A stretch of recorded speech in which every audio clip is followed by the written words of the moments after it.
worried why I barely have friends of my own outside my stuffed tiger. But I'm never alone. Mom's thinking it's not normal. It was scaring her. Dad brushed it off and said it's building character. Meanwhile, I'm in class, flying in space, vanquishing the invaders of an alien race. Who cares about math when the day needs saving? The teacher is just annoying, can't understand what she's saying. Anyway, summer's here and I'll spend it outside figuring out which vehicle was less a suicide. The little red wagon like an unfinished roller coaster, while the bike is just a contraption for kids to fall over. Rather walk in the woods, having philosophical banter on the ways of the world and why existence matters, why nature should be conserved and animals protected, and how they can't afford condos as their homes are disrespected. Maybe start my own club to keep the neighbor girl away, and if she gets too close, hit her with an array of mud pies, crab apples, water balloons. But I'm still cheating off her ass when we in that classroom. At night I can't sleep with all these worries in my head about why something is drooling underneath the damn bed. Knowing damn well these sheets ain't thick enough to hide me, but I forgot my bodyguard, best friend beside me. Always listening and never leaves me alone, despite pouncing me every time I come home or opening any tin can in the kitchen, whether tuna or pineapples, it doesn't make a difference. 5 days out of the week, I'm harassed to leave sleep, get dressed, get bags packed up, and then yeet to the bus stop like a legal prison for children. I'd rather take a fighter jet and blow up the building, cause the principal expects me every week on shenanigans for not paying attention, making the teacher mad again. Meanwhile, the bully is steady walking the halls, threatening me in PE with them big rubber balls. Lunch tastes like death, but less like it than dinner. My mom either can't cook or she's a murderous sinner. Would rather have pizza, a sugar frosted cereal, watching all the cartoons and other mindless material. Winter comes around and my religion is in question as to why there's no snow. Obvious, God's a myth, then pray for 6 inches so I can use my sled and give a reason for my white and Christmas turning red. Speaking of which, Santa breathing down my neck for me to be on the good list, but I failed the vibe check. Probably cause my abstract snow art or effigies my enemies, I guess I have no heart. Or maybe it's because I hate shoveling the driveway. If only my dad would just see things my way. Cop a flamethrower, it be done lickety split, but he said shoveling builds character, so keep at it. Meanwhile, he keeps the inside colder than outside. Can't reason with that man. Look, believe me, y'all, I've tried. He gon' be replaced in the next that election. He goes down in the polls and I can't offer no protection. Soon it'll be spring when the family aboards another yearly camping trip to the great outdoors. Rather be in my neck of the woods, cause I tell you, why even have a tiger when he's also scared too? Maybe I'll make a machine to make copies of me, to do every single thing that I don't wanna achieve. Clean my room, do my homework, or even go to school. Interact with the neighbor girl, or even go to the pool.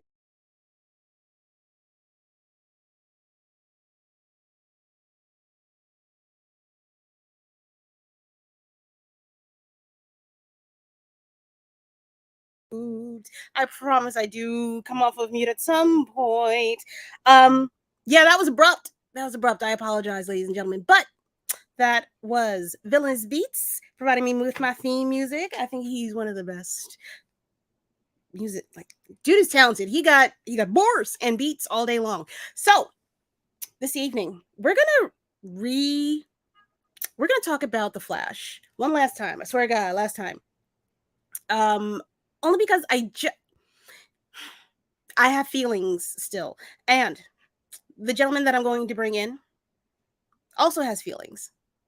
And rightfully so, as it is something that is close to his heart. Mr. Will B. Watchin, how are you this evening, sir? What's good? What's good? How you doing? Hi. Sorry for the abrupt change of scene. I hit a button and then it was like, oh, I might as well just come on in here. Oh, brother, Will. Yes, ma'am.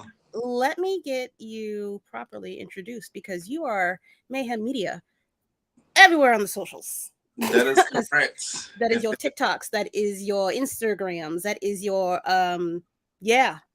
Yeah. TikTok, Instagram, YouTube, Twitter, Twitch. If I'm on it, that's where you find me. You will not miss this man, I promise you. Oh God, I feel like I know you, but I don't know you for reals. Like, you know how it is sometimes. It'd be like, Yeah, we yeah. chill, we cool. But maybe you sleep with a teddy bear at night. I don't know. These were these are the things that I would love to know about yourself, sir. So tell me something about you. What got you to this point in as few words as possible? Because we both got to go to bed because we are people of a certain age. What got me to this point? Let's see. Let's start with big ups to my mom, the original Blerd in my life, who was like, "Hey, Bruce Lee, learn about it, be about it early." I was raised on Bruce Lee, Chow Yun Fat, John Woo movies at an age where I should not have been watching those things. I wasn't introduced into sci-fi really until The Matrix came about, and my mother stopped me from doing homework and was like, "Nah, this movie is life. Be about this." So that woman is a goddess who should be revered by all. She's that by which all should be judged, in my opinion. My mother, we have issues. My mom is not a Blerd. She's not. Like I am. Yeah, and so me just finding out about this more, relatively speaking, now that my father, not in my picture, at all, is actually the person responsible for the genetic imprint that is the nerdiness that is in me, was very shocking and just not painful, but again, clutching with pearls for me. So shout out to you, Pops, wherever you is, if you is, for all of this. It's my mother's face but my father's brain. That's the way that's the balance. Got you. That's the balance. I mean, I got it honest. My mother was the sci-fi and action movies. My grandfather was the fantasy. He's big Lord of the Rings and Star Wars. My grandmother, Harry Potter. Good. So like fandom galore in the house. Wow. Yeah, no, that's in the blood. You can't wash that out. That is amazing. You told me that you used to be something. I'm going to let you choose one of the three things that you used to be, because all three of these things are, well, one of them is current. Two of them are not so current. What's the current thing that you are actively doing and actually good at? I guess writing, is that what we're talking about?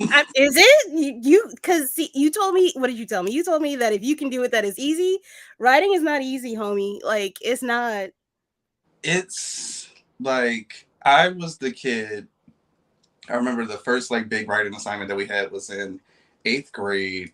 We had to write, I don't know, a 7-page whatever, just 7-page single space out of your mind, whatever you want to write.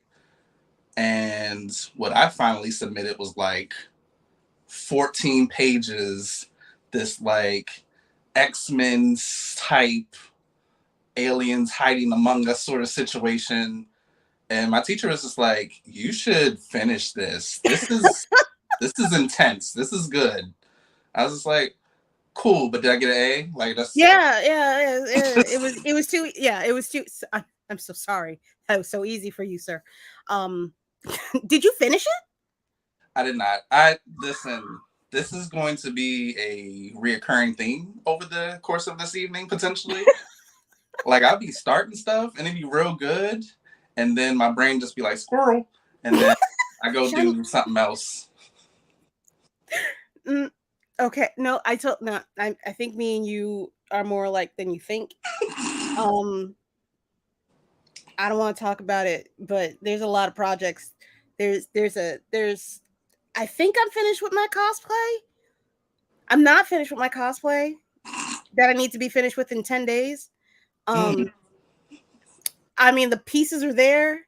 If anybody else wanted to come in and like polish it off, easy. Like 80 to 90% of the work is done. But yeah, shiny, sparkly things. Listen, I'm happy. Like I've lived a life, and for reasons we don't need to get into, I'm on like my second or third iteration of having Facebook. But if you know how Facebook memories be popping up, be like, remember 5 years ago? Like, I'm so happy I'm on my third iteration because there was definitely like a poetry book I was supposed to been released like at least a smooth decade ago. Just Is it relative? Is it relevant still? it's just like love poems and stuff. Like nothing, nothing crazy. It's just like I got like 20 pieces just sitting, chilling, waiting to be composed into like a thing. And I'm just like, Don't you have a website? Don't you have a website? No? I don't. I'm bad at social. What is going on? Okay, we're gonna talk about this later. We're gonna get you together. See, I can work on everybody else's stuff. I can't work on my own stuff. So you're my project. Now you're my project. we gonna get you. We gonna put you on, homie. That's what Room Full of Blerds is all about. Dude. All right. Is that enough for you? Do you feel like you've bared your soul as much as you're willing to? If you want to keep going, you know, I'll. I mean, like, listen. I feel like we barely scratched the surface. Live the life. I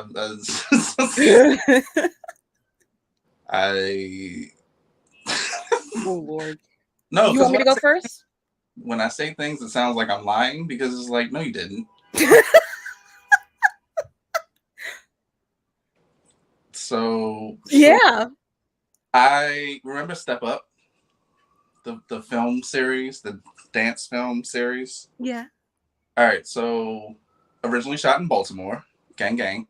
So I auditioned for Step Up 2, and I made it to the final cut. Didn't get in the movie, but I was. There's definitely some of the dudes that were in that in some of the scenes in the film, not the Jabberwockies, but like other people that were like just they had like one line or something. They were like next to me in this audition. The audition song was Tambourine by Eve. I still get triggered every time I hear that song because I'm like, I was so, this. There has to be. You hear that? I need that video to exist in this world. I don't think there is video evidence. This was 2007. That's not that long ago. I mean, if they got videos of like everything else if they got what is it? Oh God, what's YouTube barely existed. Oh my God, no. It's Freaknik. If they got Freaknik video, there's video of you dancing in the audition for Step Up 2. There has to be. I mean, probably someone somewhere has that, but like they are, I don't know, work for whoever distributed Step Up. I'm gonna ask people. I'm gonna ask somebody. I'm gonna find somebody. And all the people that we've been interviewing on Blerd's Eye, somebody knows somebody that knows somebody that we can get to. Oh yeah. Nah, I'm gonna hunt that one down. That's a good get. Ooh. Will without the bionic knees. Lou, look at you. Yeah, before the surgery. God. All right. You want to get into this deep dive on the Flash? Sure. Where you want to start? Well, let's talk about the overall lessons that we can take away from, I guess, the distribution of this movie to start with. It's scary. Like it is. They show. a lot of the good stuff in the trailers. It's like they definitely were trying to bait you into coming to see this movie, and now they're doing 2-for-1s on Fandango, trying to get you to go. So that's yikes, big yikes. That is why. Oh, that is wait, like anywhere on Fandango? That's not real. I don't know if it's anywhere, but definitely I've seen on Twitter, like from Fandango, was just like buy one get one, essentially. Go see the Flash. I'm just like, that's not great. What is it? What are we? 2 weeks out since it got premiered? Is this the second week? Yeah. This is the second week. That's not good. That is really bad. That is bad. Oh. I did not know. I would have waited. Shit. I would have waited for the fire sale. Wait a minute. I didn't pay full price. Not the second time I paid matinee price. Yeah. The first time I didn't pay at all, but that's a different story. It pays to have friends. I don't understand how they thought. I don't understand why they chose. I think they chose the Flash because they thought it was the safer bet compared to Batgirl, but I think Batgirl probably would have been the better story. This is part of like my irritation with the film, like the finished product, is because at a certain point, I'm a big Flash fan, so I was excited we were getting a Flash movie at all.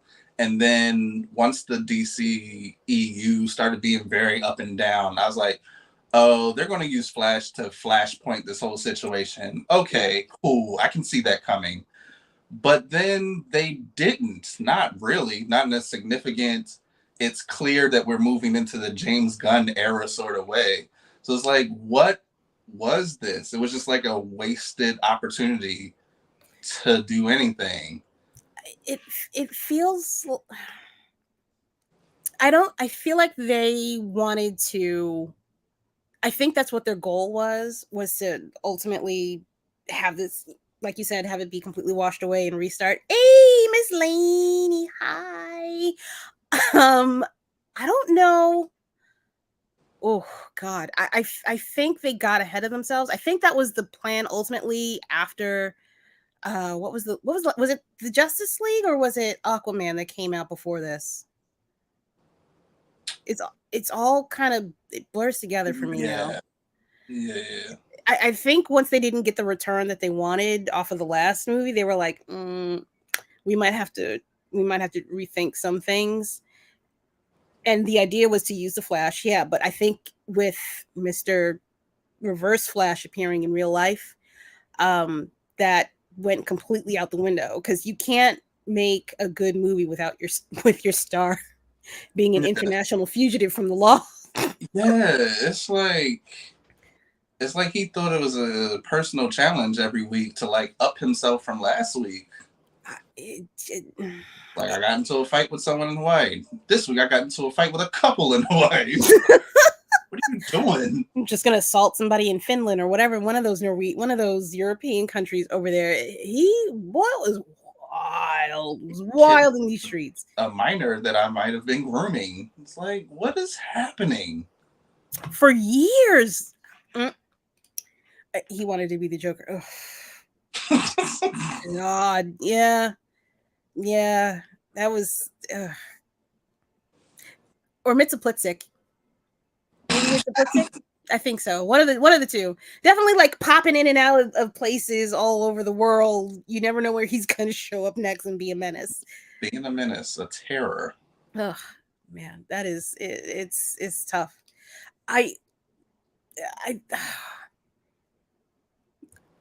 What else?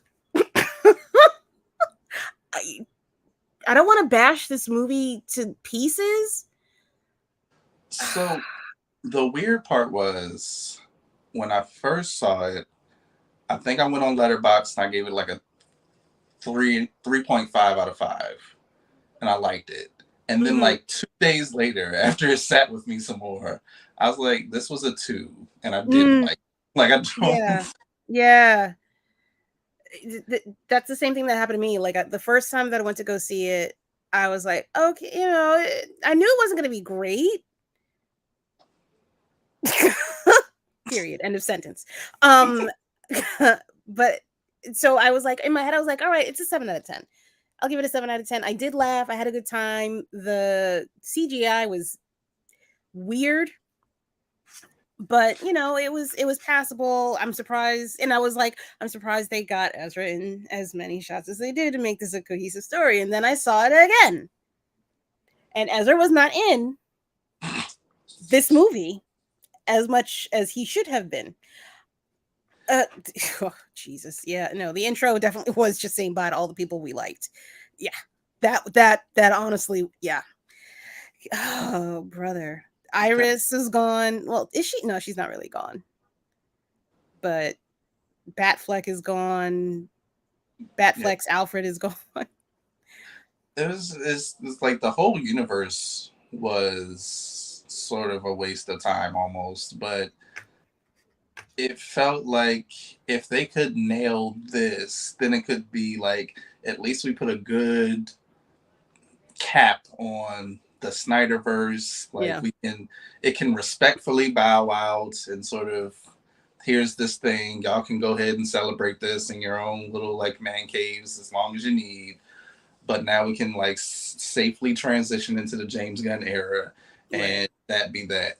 But this is just so like, what's happening? It was very. I feel like it felt, despite them having 4 years to get all of this stuff together, it still felt rushed. I don't understand how they had.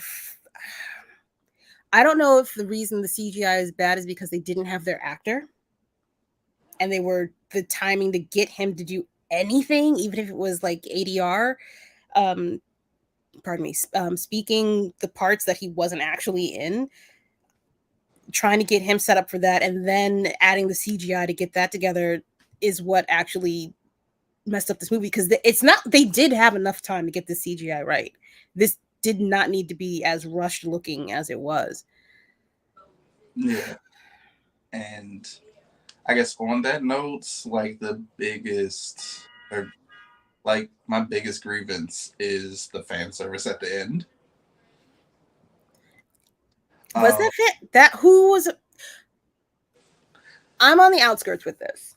I don't think George Clooney deserves as much vitriol as he gets. I don't think he's the greatest by all means. He probably is the worst Batman, but he's not trash Batman, in my opinion, if that makes sense. Yeah, I mean, like, you have to.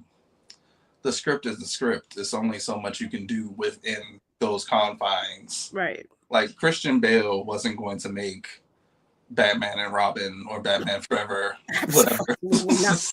Absolutely, goddamn not. That was never fucking happening. Oh my god, can you imagine? I feel like he's just been cussing everyone out the entire time he's there. Like he just got into a physical altercation with Arnold. Oh my god, him and Tommy Lee? The two of them butting heads like that? Nah, that would not have. Careers would have ended. People would have gotten hurt. And like, I'm not even talking about the Clooney part. Also, to the internet, I feel like Barry messed up the timeline again, and it's just in a universe where Clooney is Batman. I didn't know so many people were like, is George Clooney still going to be Batman after this? No, he's not. No. Like, relax. You're lucky he was in this one. Like, for real? Like, of all the Batmans that I saw real people being like, does this mean George Clooney's Batman moving forward and we're done with Ben Affleck? I was like, we're done with Ben Affleck, but like, Clooney is done. Do you see the whites on his face? He's not. It's a wrap for him. All right, hear me out. Mm-hmm. I love Michael Keaton. Michael Keaton is the best Batman, hands down. Nobody will ever take the title away from him, in my personal opinion. Ever. I will fight you. However, I just thought about this, so I might not really mean it. It feels right to say. Okay. Clooney might be okay as old man Batman.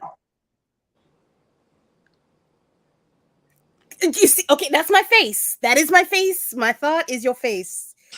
He might be okay as old man Batman. I don't think he would be terrible.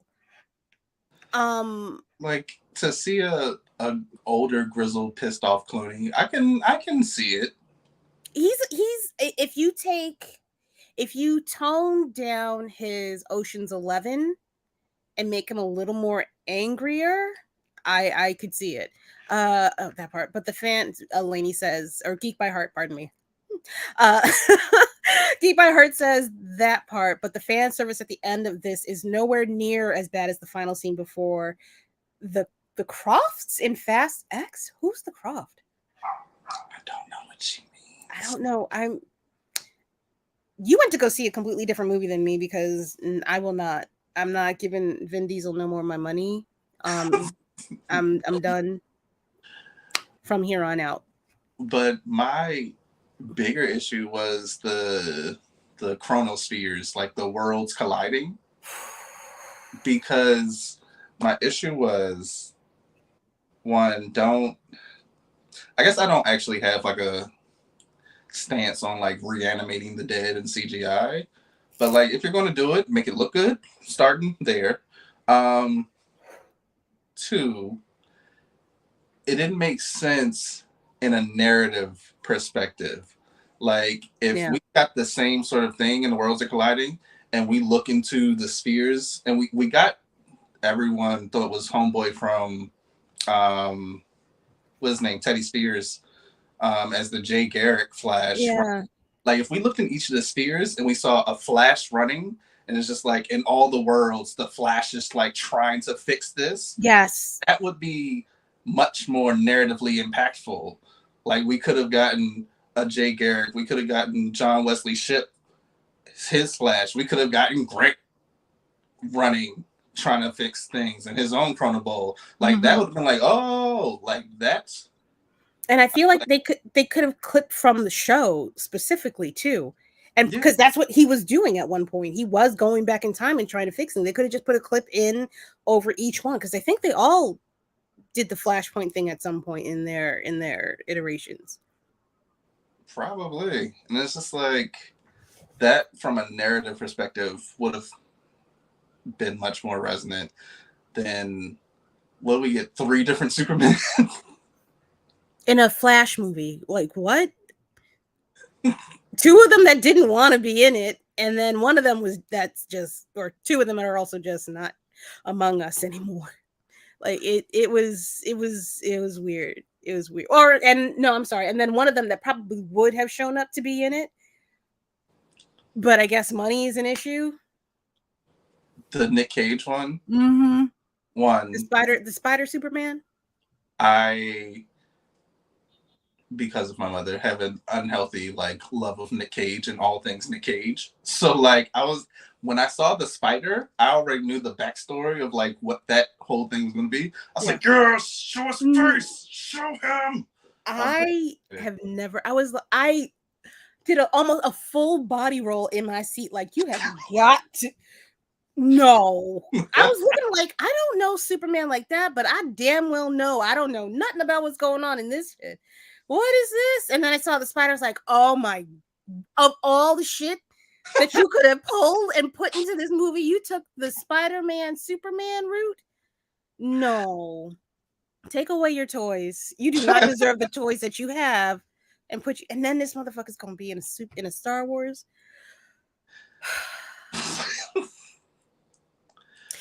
Yeah. Yeah, so this movie is bad, right? Like, it should have been so much. They could have done so many different things that would have made this movie easily an 8. I don't expect a 10. I don't expect a 10. Not after all the stuff that they've had to come up with, or come from behind with this movie. This should have been an easy 8. An easy 8. And then to carry that theme of like things making sense in the narrative, Flash did not actually learn the lesson. No. because No. he fucked the timeline up, and the whole movie is him like trying, or his other self like keep trying to fix it, and how that like fails. So then he finally goes back to set everything back the way it's supposed to be.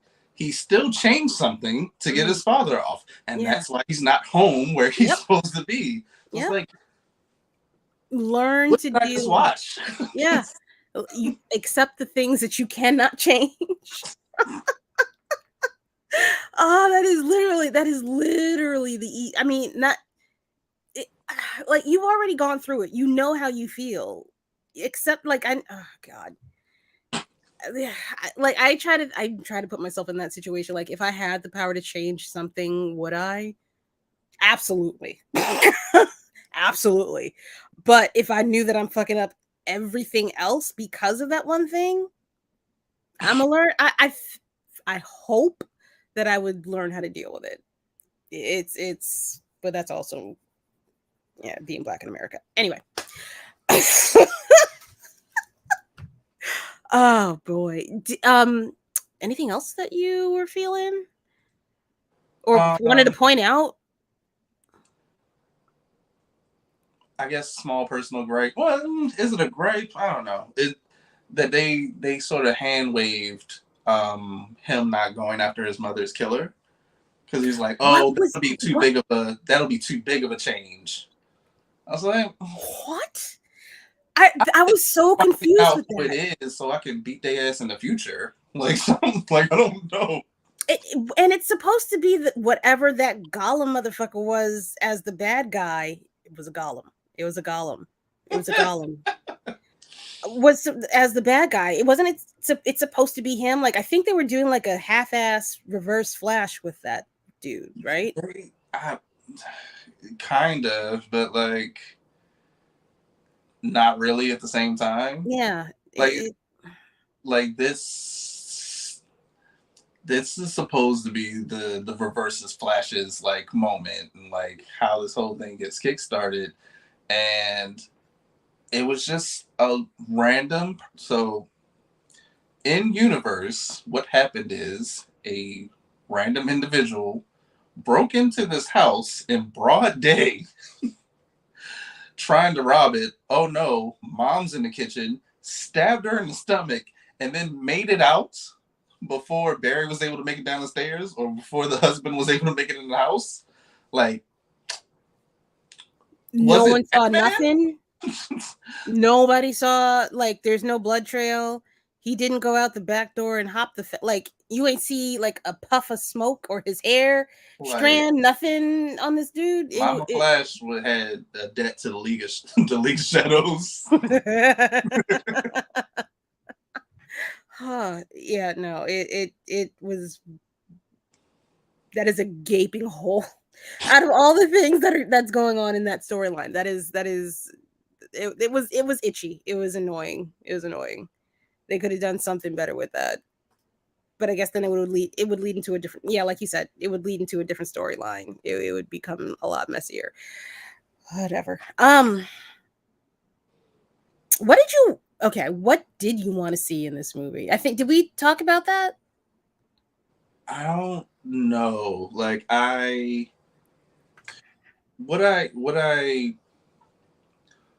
well, I guess early, I feel like, again, when I thought it was going to be a Flashpoint story, what I thought they were going to do with Ezra once they started like super wildin', I thought they were going to leave him in the Batman Forever universe, because that's the one that everyone's just like, this is the worst. This is I hate George Clooney, etc. I thought that would be a funny thing to do, to leave this like real life villain in like the least liked Batman universe.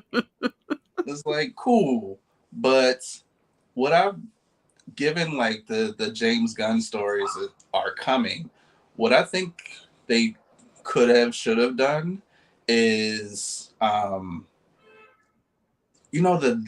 animated films, the DC animated films, they did their own sort of like reset so that they could get out of everything being the same exact art style.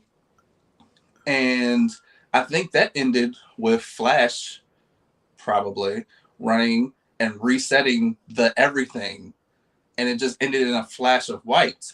Yeah. And we have the understanding that everything we see after this is a new continuity from everything that we saw before. Yeah. I thought that was a perfect opportunity to do something like that.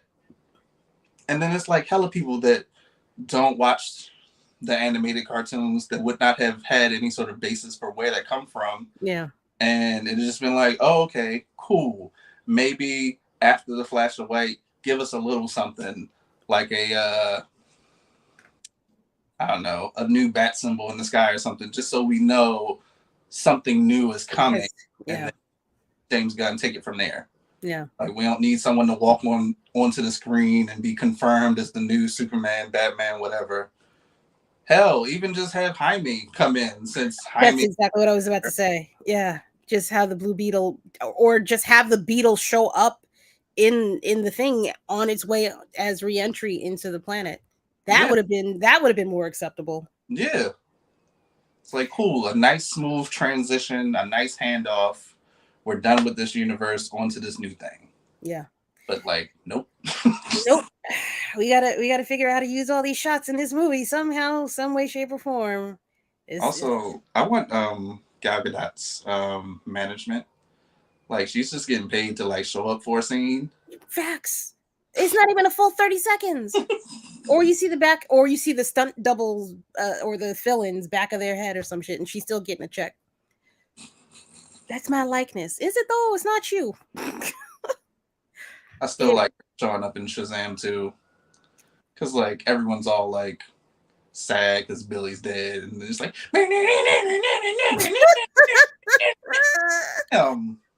turn your orchestra down. Ma'am, yeah. There's a sound ordinance. Oh, she embarrassed Bruce, and she embarrassed the Flash, and who was that? Falcone's son. Which why? I know what sex is, but I've never personally experienced it. Why was that the truth that you felt that you needed to say out loud? Right. That's like this. Ezra. Like you're compelled to tell the truth, but like you could have said nothing. Like nothing is equally as truthful. Like shut up. Like what? Oh my god. Or I know who Batman is. Something like or something like that.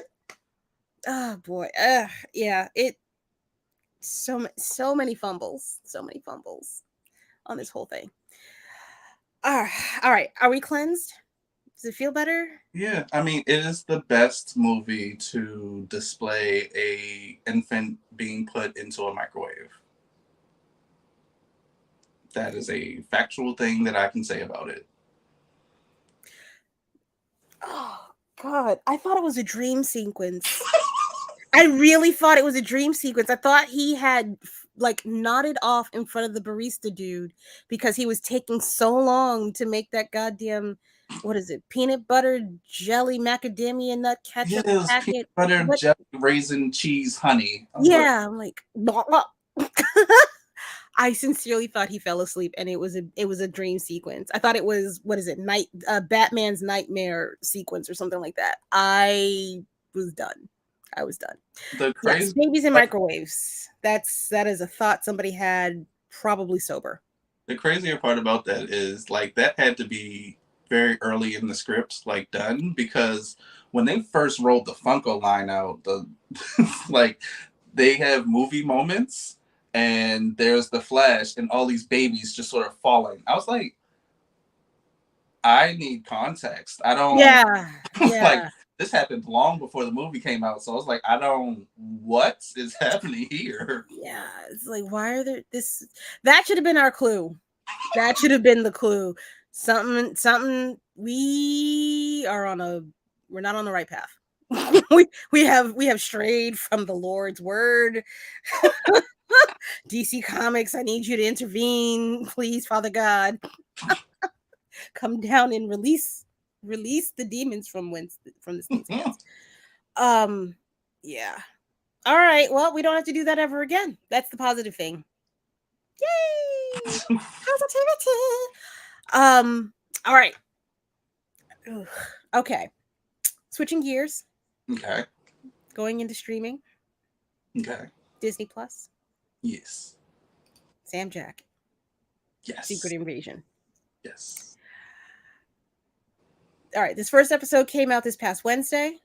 Mm-hmm. I have watched it 3 times. I have watched it 3 times. Did you've watched it? I'm just a I watched it. I watched it. Watched it. Emily, that was bad. I watched it again by myself, so I could Ugh. actually hear stuff and pay attention. Okay. Oh wait, what do we do? Yeah, that intro age like milk. Oh, put infants and women in danger, and then he took that personal. And then the one thing that he says, you should seek mental health care because the Justice League we don't do that here. Yeah. Like, we should have removed this line. Yeah. You could have just cut it right out. He did not need to say that. Him, them, they, them specifically. Yeah. That's not a line for you, my love. Listen, I love mental health. Let's always talk about mental health, but maybe let's make sure the right people are the voice. Like, I don't like any of the other healthcare providers that were literally on the ground at that exact moment after being rescued from the Flash or by the Flash. Not well. Hell, Falcon's son, someone, anyone. So anyway, meh. He's a little crazy too. All right. Invasion. Yeah. I love Samuel L. Jackson. I love his Nick Fury iteration. I think it is it's more based in reality, or at least Sam Jackson's reality. For me. I like Black Nick. Black Nick is my Nick Fury.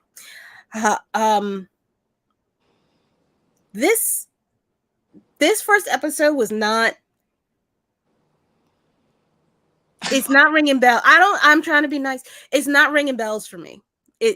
I was underwhelmed by this first episode. Why do you feel like you were underwhelmed? I think I wanted.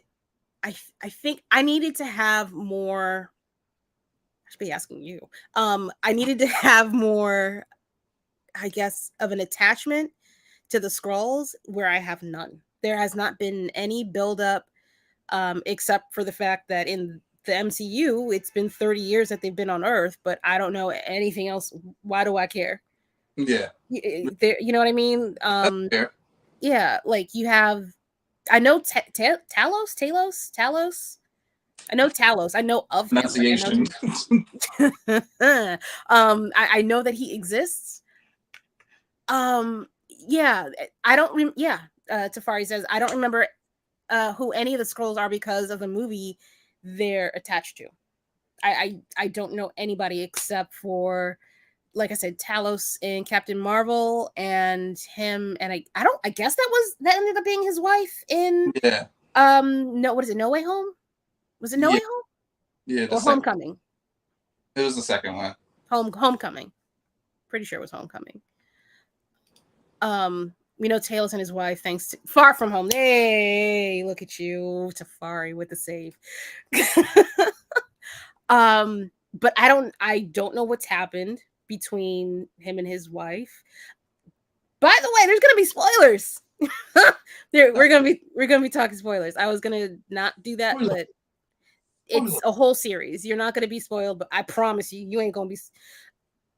You might. I'm not. There's one thing that might be spoilery, but I don't believe it. But we'll get into that at the end.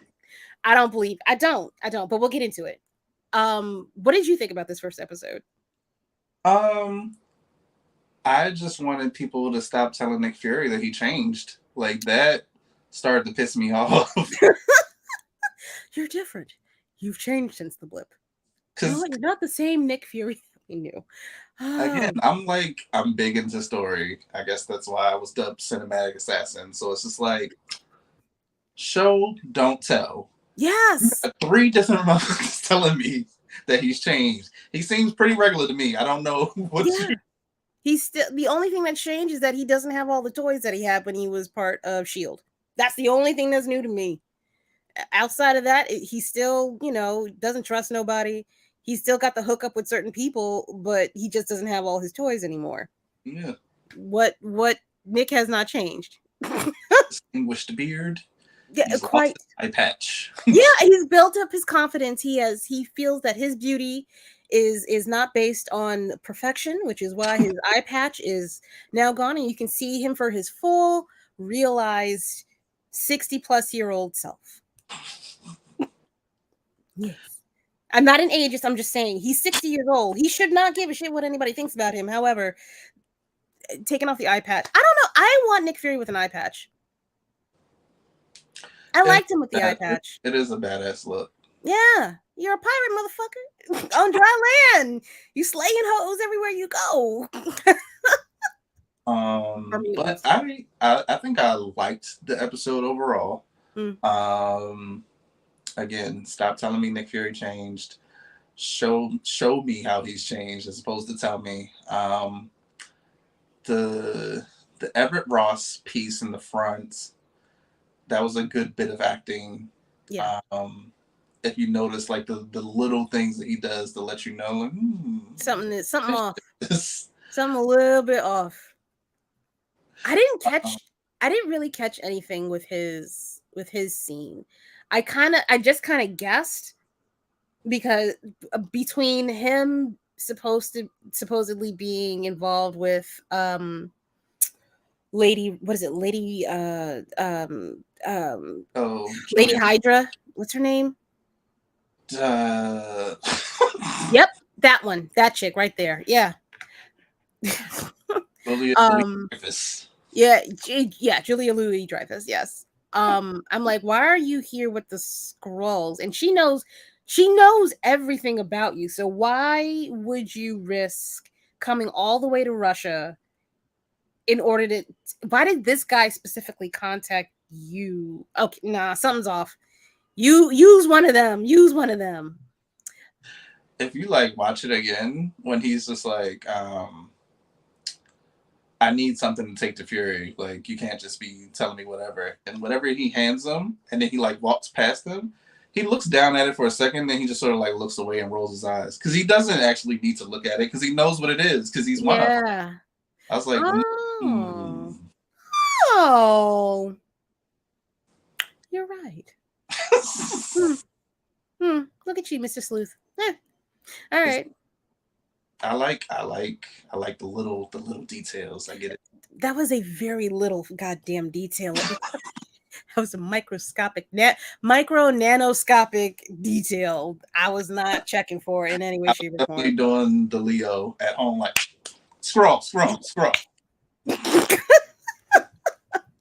Oh boy. I can see why they sent critics 2 episodes instead of just the one that we got, because this is and like it ends big, and then everything that I've heard from people that have seen the 2 episodes is like the second one's better. It picks up, but I don't like better could be all right. So I have gangrene. I've got gangrene on 9 out of 10 toes, but it's not 10 toes. It's not 10. I don't think it's that bad. I'm not saying that the series is that bad. It's 1 episode. I'm gonna definitely watch the whole. Jesus Christ, I didn't mean to eye roll. I'm gonna watch the whole thing. Just like I did She-Hulk. I have my reservations about that too, but I feel like She-Hulk was more enjoyable for the first episode compared to this. I don't know. Like, I guess I'd have to go back and rewatch She-Hulk's first episode. I remember enjoying it. I remember enjoying this, I guess, in a different way, because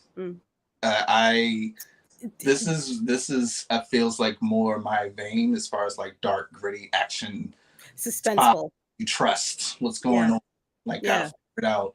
Like, this is more my vein. Like, it's going to be more actiony. I feel like give me this. I love a puzzle. You give me a puzzle, I will figure that motherfucker out in like a week, depending on how big the pieces are. So I was looking forward to this. The other thing is I was more looking forward to this because I'm hoping and praying that this explains why Thor: Love and Thunder was so goddamn bad.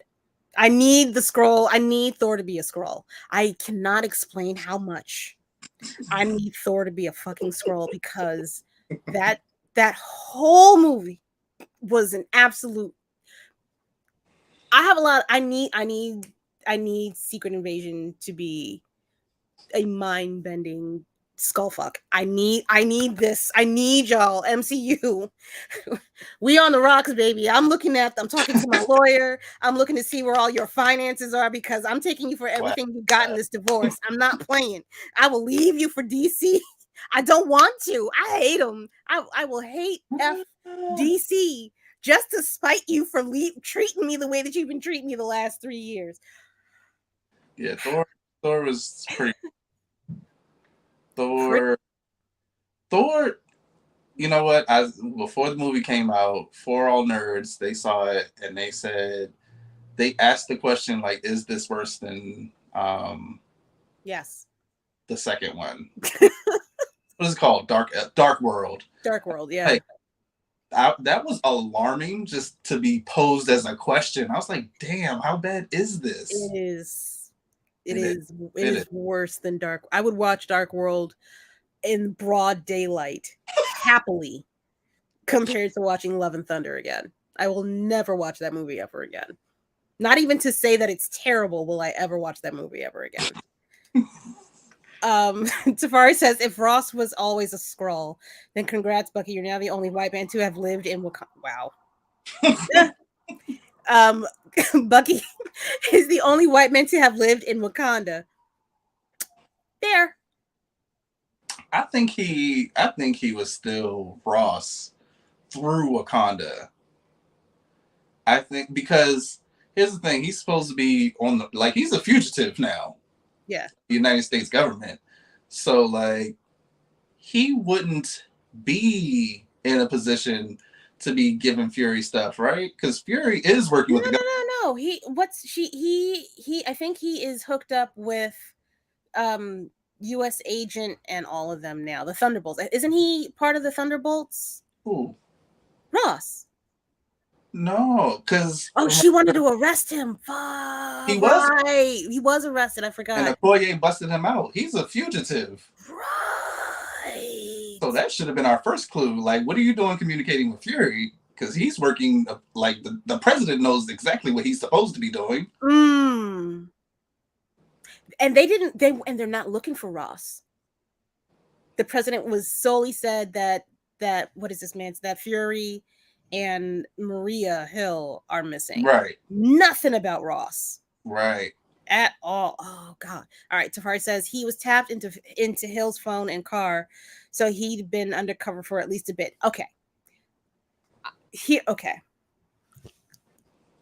I have something about this, and I'm gonna wait until we get to the end of this not Roomful of Blerds episode, but the Secret Invasions episode, to talk about that theory.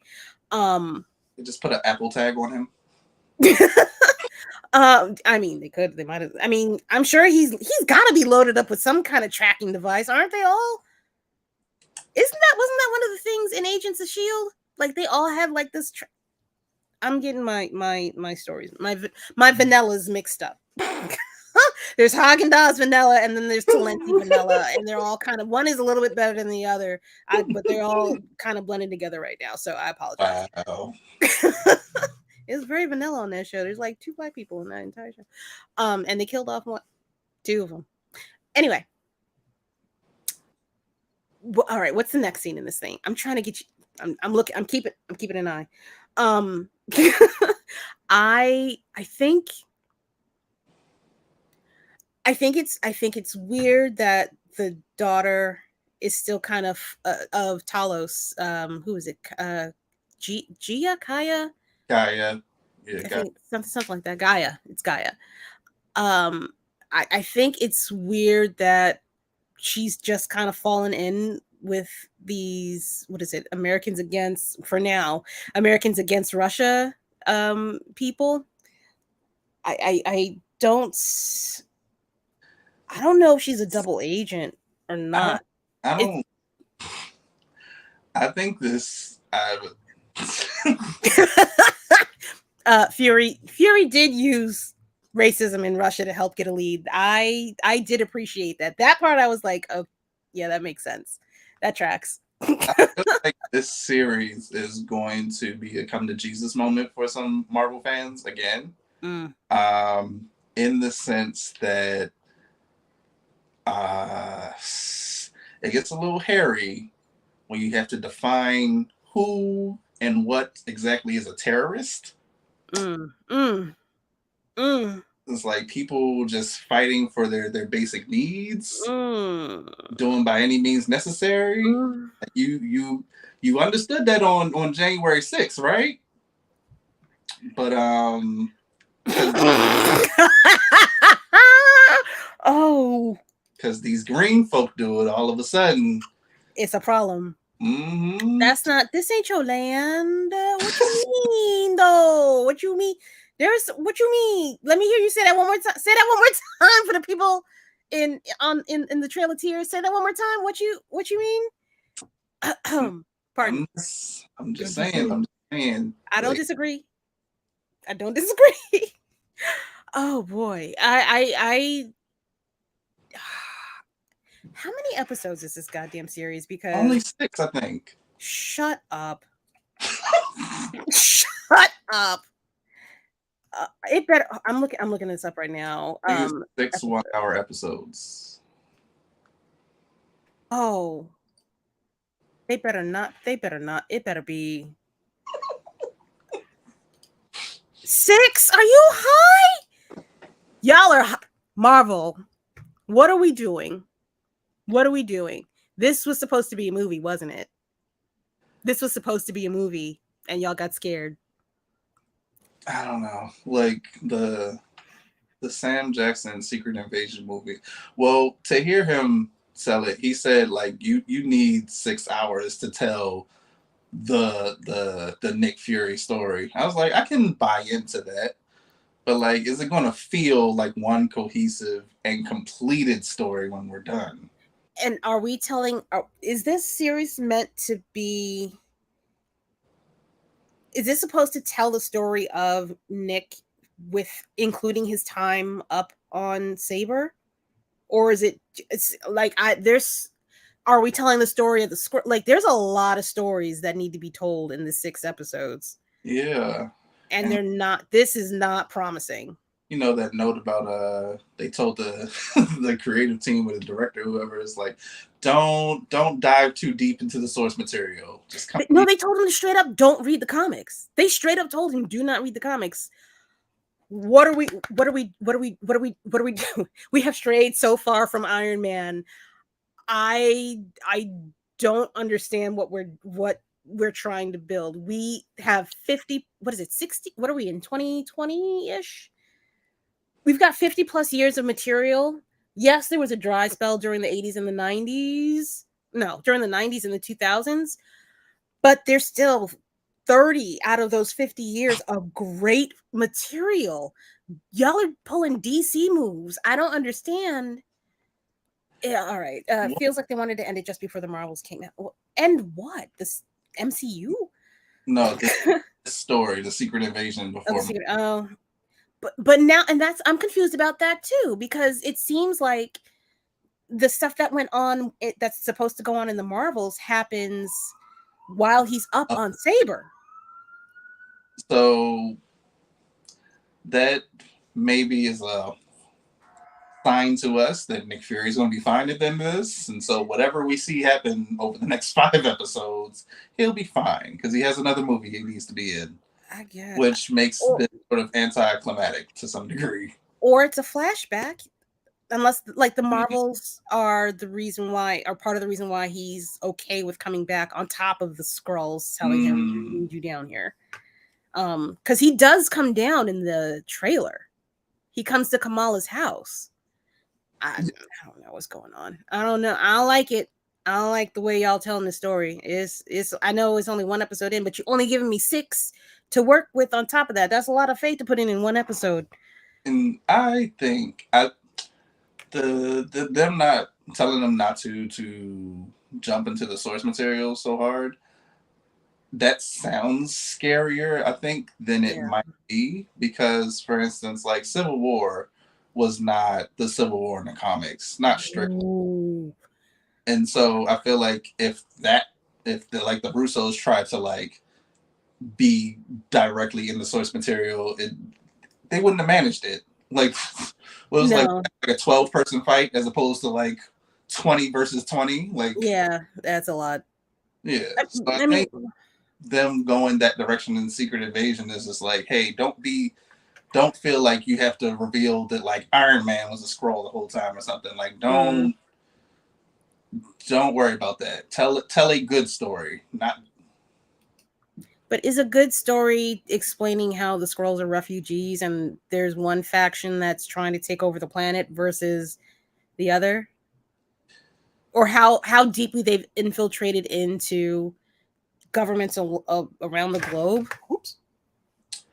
Yeah, yeah. I mean, Because it doesn't. that is a good story, and that gets back to what I was talking about. Like, this is gonna be uncomfortable for some people.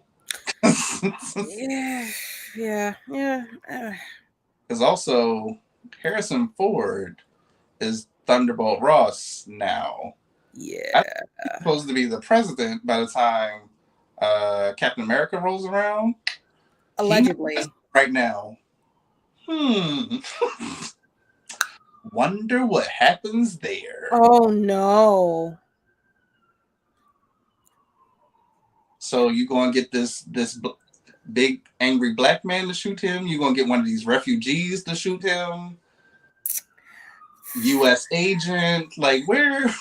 Yeah. Is it gonna be Nick Fury that does it? That's what I'm saying. Oh shit. You're making a better story than I think than you're giving credit to them for. I do not think that's cool. I'm really, I don't have any more faith in them. Their writing ability has diminished severely in the last 5 to 10 years. 5 years. I'll say 5 years. Listen, when the writer's strike is over, I'll just go ahead and slip in my number. No. You got to be doing that now. You got to be planting the seeds now, homie. Nah, you got to get some people make them mad. You got to get some people fired. Here's a story that I just wrote in the last 5 minutes. If you'd like to see more, fire this person. So one of my closest friends in this world, he's like, I wish that we like absolutely worked on like a merit system, because there's definitely people that don't deserve their jobs. Like, I feel like I wish I could just walk up on them and be like, what'd you do? Oh, you do some numbers all day? I challenge him for his job. There. Challenge. You're soft. Taika Waititi. Wow. Sorry. But if that's how things work, I definitely will walk into someone's writer room one day like, smell like bitch in here. I challenge you to a write-off. Right. All right. This last scene. This last scene in Secret Invasion. Mm-hmm. This is a severe, not to me. This is a severe spoiler. If you do not want to know what this spoiler is, you can absolutely fast forward. I think maybe 2 minutes, 3 minutes max. Because I'm here for a good time, not a long time, and I am not dwelling on this. All right. Skip this right now. Hit the button 3 times, whatever the equivalent of 3 minutes is. Math is hard. It's been a long day. And you'll come out on the other side of this. Okay. They're in the midst of trying to stop this terrorist attack by the Skrulls. The daughter has given them a lead to help stop all of this stuff. It clearly goes sideways very quickly. Yeah. And in an effort to catch, obviously an explosion goes off. There's chaos and all this shit everywhere. In an effort to catch the main guy, I can't remember what his name is. Pearl Drake. No, is that really? That's not his name. It's Gravik or something like that. Gravix. Yeah, Gravik. Yeah, no. Shush. Oh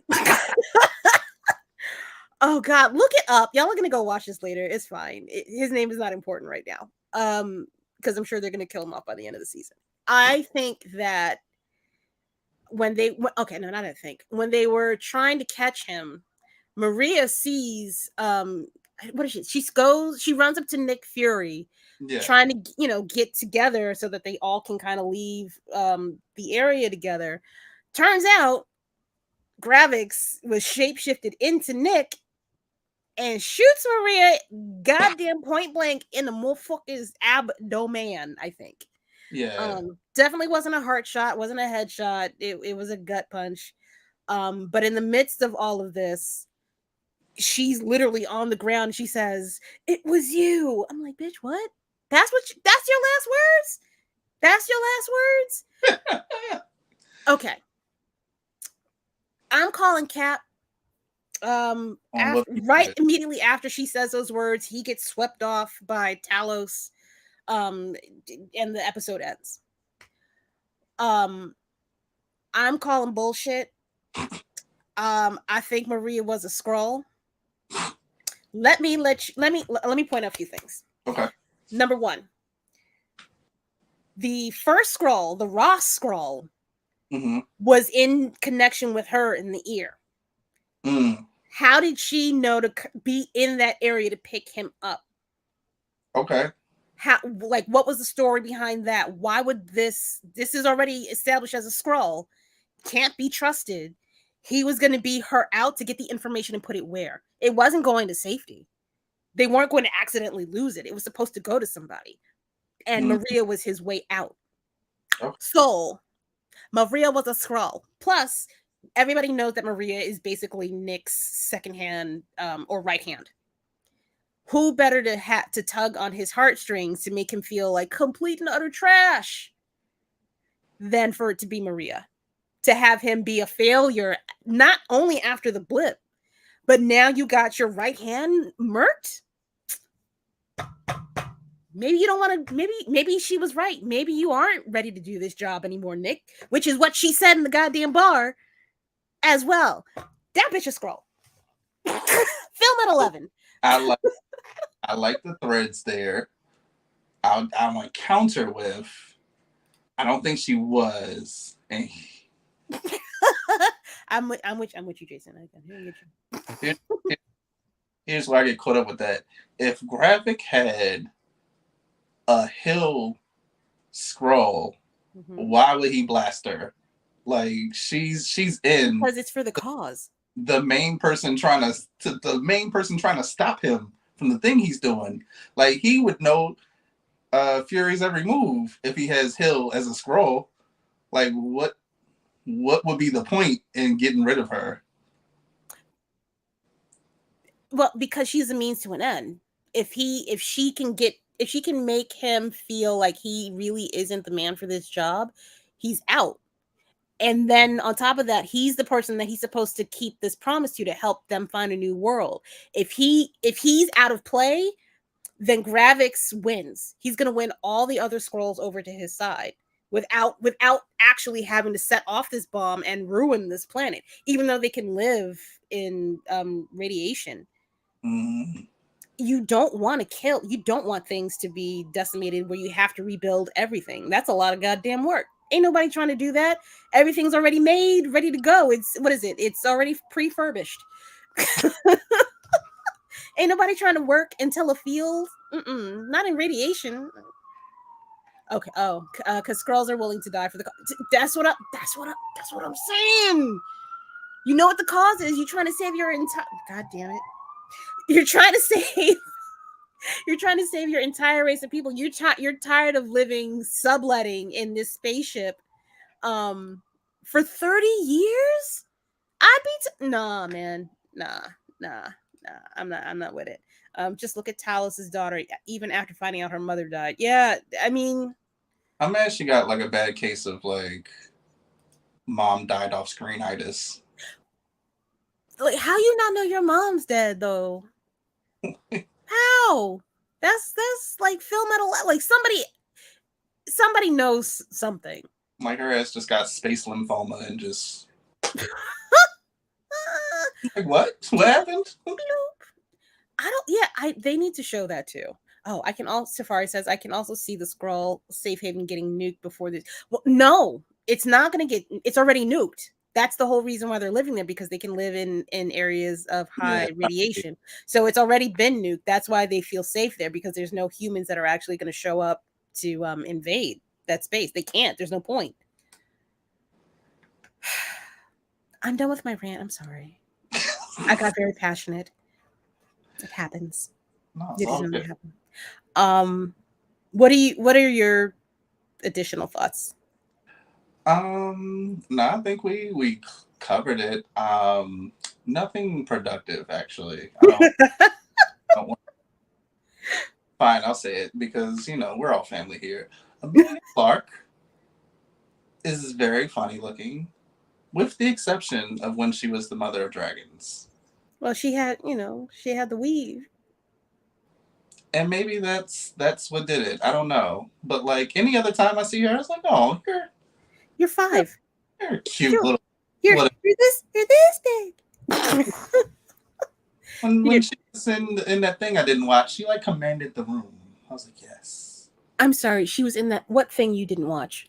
The thing with the dragons and the people. I'm sorry. What are you confessing on the internet today? Oh no. On the Lord's Day? Again, like in one of my past lives, I had my own podcast, and in my last personality was the screen plug, because you wanted, I got it. And my homeboy that was my co-host, he used to like every episode once a week was him like, all right, so this time you got to get on Game of Thrones. So I was just like, I feel like it's too late. I've missed the shit. It's never too late. It's never too late. Join us. Join the coven. I mean, join the join the clubhouse. Is that we are accepting new members. We will we have done the hard work for you. We'll tell you when to stop. Like there was like a 2-minute part of the episode where it's just like, all right, so this time, and I'd be like, yeah, that sounds serviceable. I maybe next week, maybe.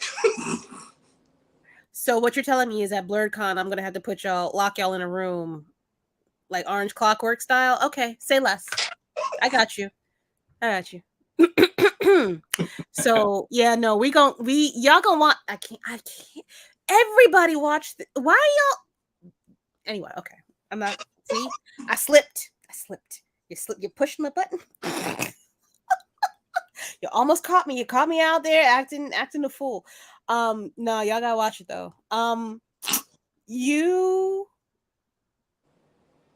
What is Amelia Clark? I broke your brain. you see, I'm stuck. I'm for real. I'm like, I don't understand. I don't. Y'all think y'all special or something? Like, it's not a. Anyway, just tell me you don't like TV without telling me. It's not that she's. I don't have any connection to her character. I don't feel anything for her. You know what I mean? Yeah.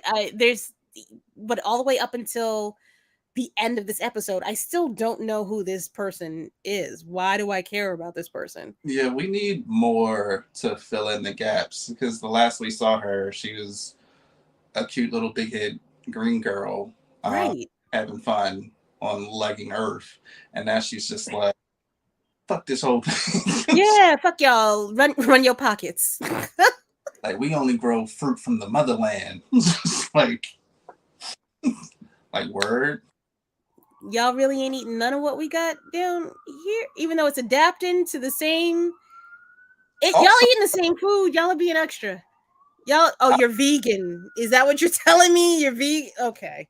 Also, I'm curious.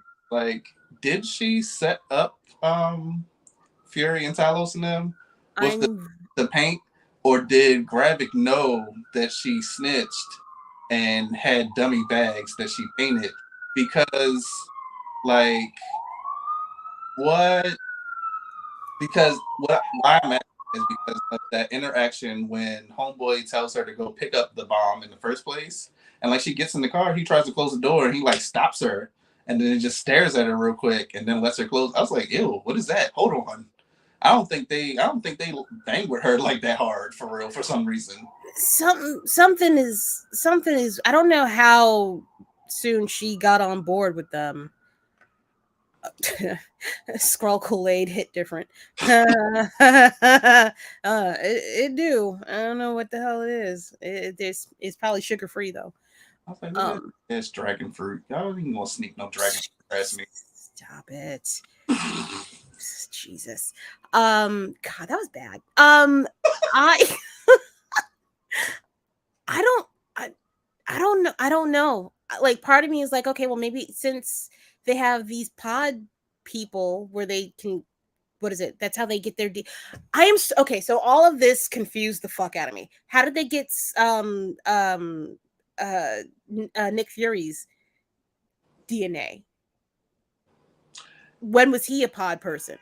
I don't think he was. Like, because remember when in Captain Marvel, when they first landed, they all sort of changed into random surfers that they saw. They didn't touch people. So then why the pods?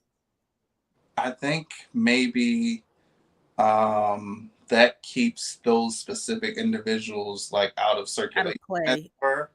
Because they're not just like trying to look like these people. They're like assuming their identities for like longer time. Okay, that's fair. But then why? Okay, why are you keeping them alive? Run into Kira. Huh?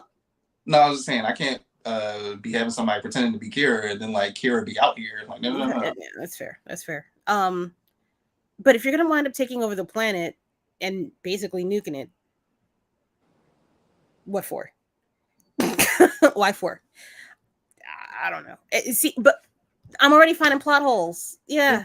Villain's got a villain, yo. Yeah. That was my question. What specifically do they need to transform? I think they just need to see them based on the Captain Marvel thing. I think they just need to see them to transform into them. Yeah.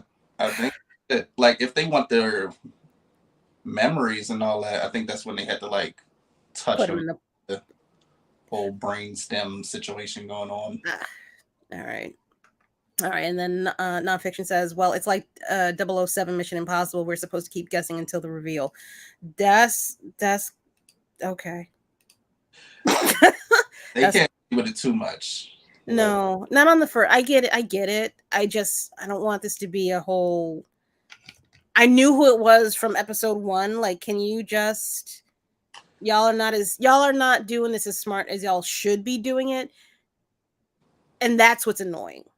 This should be a lot harder to not find holes. It should be a lot harder to find holes in all of this, and it's not. I think I think it's going to recover well. Like well, at least in my opinion, it got off to a good start. I liked the first episode, and I'm excited to see where it goes.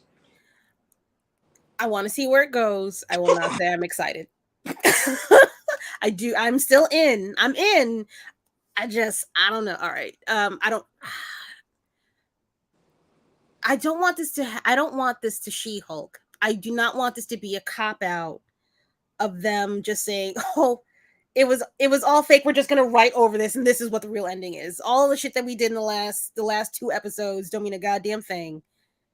Because we're just gonna fourth wall break everything, and it's fixed. I can't. They better not. They better not. Oh shit, right. Tafari TV says the pod people are there to stay out the way, but all that radiation, they're all gonna get rescued with cancer. I can't. Yeah, I mean, maybe the pods are lined with lead. They're smart. That'd be very no reason. Yeah, I mean, they'll be all right. I mean, they're gonna die one way or the other anyway. Yeah, I'm gonna get. It wasn't that bad. I'm gonna give this episode a 7 out of 10, and that's me being less critical about the things that I'm annoyed with already. I'm gonna give it a 7. I'm comfortable with a 7. 7 because stop telling me Nick Fury changed. Damn it. Nick Fury, you're different. I don't understand. Yeah, I think I haven't heard anybody else talk about this show, to be honest, either. Yeah. I don't know how many of y'all are stealing. I mean, you know, on your family account with Disney Plus. Or if you're even interested in seeing it, I think this is where the superhero fatigue might be a little bit real, because there's so many different places to watch a to watch something about Marvel compared to DC stuff. I feel like DC did a better job of keeping their animation separated from their movies, where Marvel is legitimately trying to keep everything under one universe. Yeah.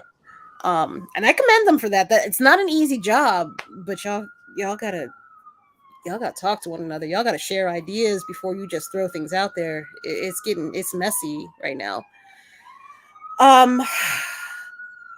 You good? You good? I'm good. I'm good. I'm good with this. Okay.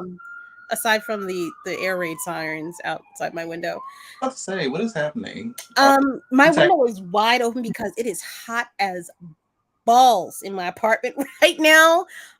It will not rain in New York City for whatever reason. It is like 84 degrees with the sun down.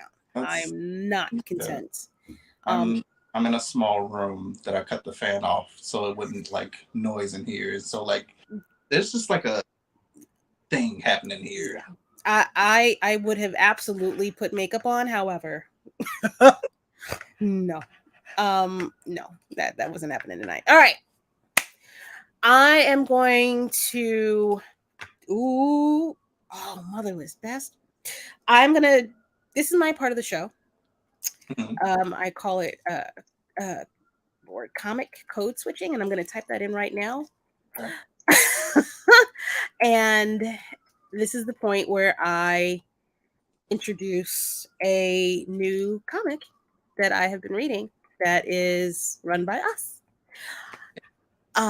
It is this evening.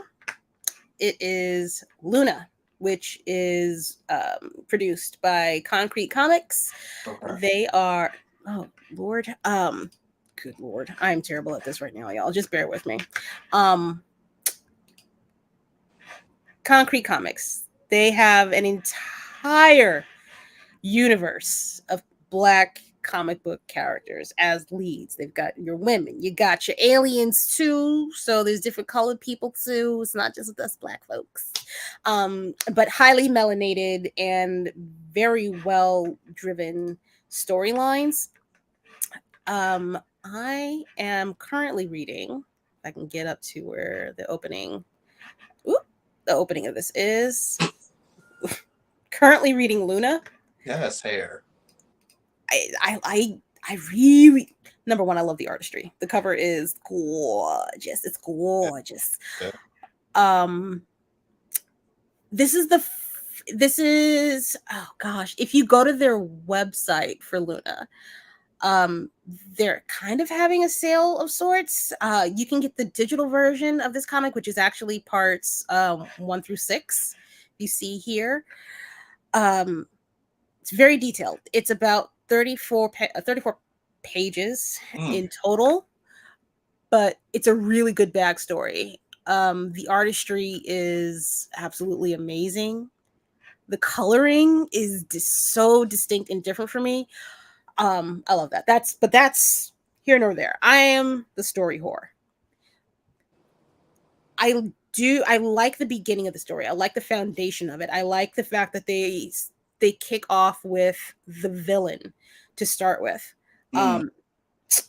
It's dated in the year 10,000. That's when all this stuff kicks off. But the villain's story starts in the year 4,000. So there's obviously a lull in his story development, but everything kicks off once Luna arrives. This panel right here is basically showing her, I believe, attempting to pull in a moon towards her planet because she thinks it's pretty. Okay. Yeah. So Little Bruce they Almighty action. say it again. I just said little Bruce Almighty action. A little bit of a god. I mean, little god. Um, and what ends up happening to her is she needs to have her power suppressed until she understands what it is that she's doing and what the repercussions are for her actions if she doesn't keep those things in check or use them for good. So with this I haven't finished this. I tried to finish it today, but work be working. But of what I have read, I'm invested. I can't wait for the next set of books to come out. It's very intriguing. There's a love interest because there has to be, but it doesn't have to be. But she absolutely has her own autonomy in this comic. I'm desperately trying to not accidentally show the last panel in this thing because I literally really want to read this right now to see what happens. But she ends up being the queen of this planet. I think it's Jaria, Djaria. Okay. She still has her power suppressed. She's got this ex-boyfriend who is pining away from her, even though they broke up. But she also is getting proposed to by this new dude that's supposed to be like the head of her of not security, but he's like one of the higher ups. And he's the dude you're supposed to marry. Supposed to marry. It doesn't work out that way. And that's just in this first section. I think that's within the first maybe 15 pages. All of that goes down, and there's 34. Like a black CW show. It your lips to, well, I don't know, not the CW anymore because they're all it's run by some super Bible thumping conglomerate type of thing. Look it up. It's interesting. This is an excellent comic series. This is an excellent start to a comic series. I highly recommend you guys going out and finding this. Let's see. Oh God, Jesus. Sorry, I just saw this. It's 93 degrees there. Absolutely not. I'm gonna tell you right now, y'all. As soon as it gets above 85 degrees in New York City, this will be postponed because my AC has to be on. I can't live with this. I'm not built for this unless I'm in the Bahamas or Barbados. I do have a Cash App. I'll post it later. But there are great characters in Concrete Comics. I definitely recommend you guys checking out their website. Definitely go to Instagram and give them a follow. I will give y'all an update on the rest of this comic book as soon as I'm done reading it. It will probably be on Blerd's Eye View where I do my final rundown about this. That's it. Go read a book, y'all. Especially with this writer strike and soon to be actor strike coming on. Y'all gonna want to read something and soon. Drive up those sales. Black-owned brands, please look into them. There are a lot of great stories that are out there. I promise you, it does not have to be Marvel and DC that gets all of your money all the time. All right.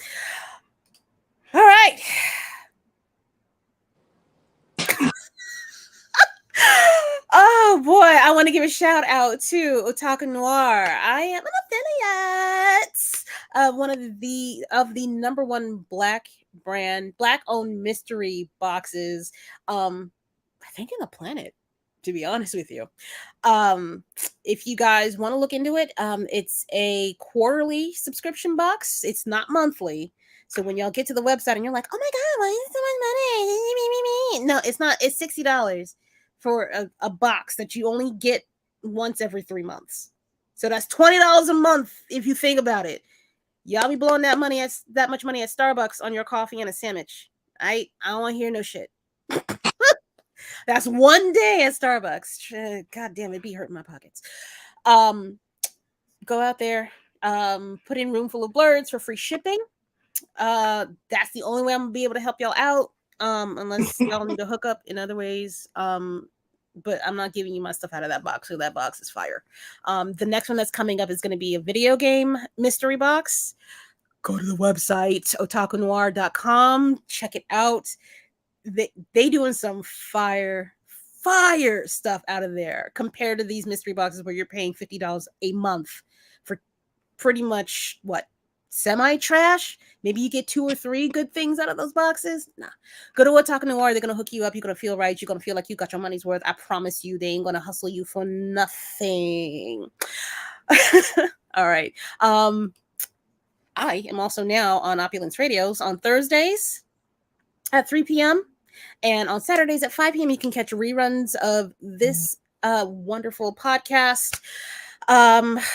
On Thursday and Fridays. You can also catch me and the lovely Will Be Watching. I think I'm pointing on the right side. I'm not sure anymore.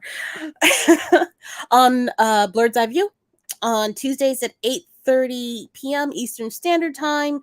And on Thursdays at 9 p.m. Eastern Standard Time on YouTube and Twitch Live. You can also catch the reruns of those episodes on Opulence Radio. And, oh, Lord, YouTube. Yes. Ooh. And Lord, I'm gonna put it down in the description. I can't remember what it is right now. I'm really sorry. Yeah, but y'all be good. All right. I saw that they have an ooh, they do. The Talk Noir does have an announcement coming. I believe it's regarding their boxes, if that's what you're talking about. I think they already released it though. But go get yourself a box. It'll be fun. We can share things. We can have a little book club together. Maybe even that would be awesome. All right. It is 10:30. I've kept you here, Will, 30 minutes past what I promised. I'm really sorry. Everybody, have a good night. Don't forget, talk about your favorite things, your Black things. We do not get the accolades that we deserve on a regular basis. We do not get the promotion that we get on a regular basis. Talk to your friends, tell your cousins, tell your loved ones. That is how we do promotion. We have to do it all by mouth because nobody else will listen. All right, we can do it for free. We gets around. All right, y'all. Love everybody. Love you, Will. Thanks for coming on tonight, my friend. Absolutely. All right, y'all. Have a good night. Be good to one another. Bye. Not everybody.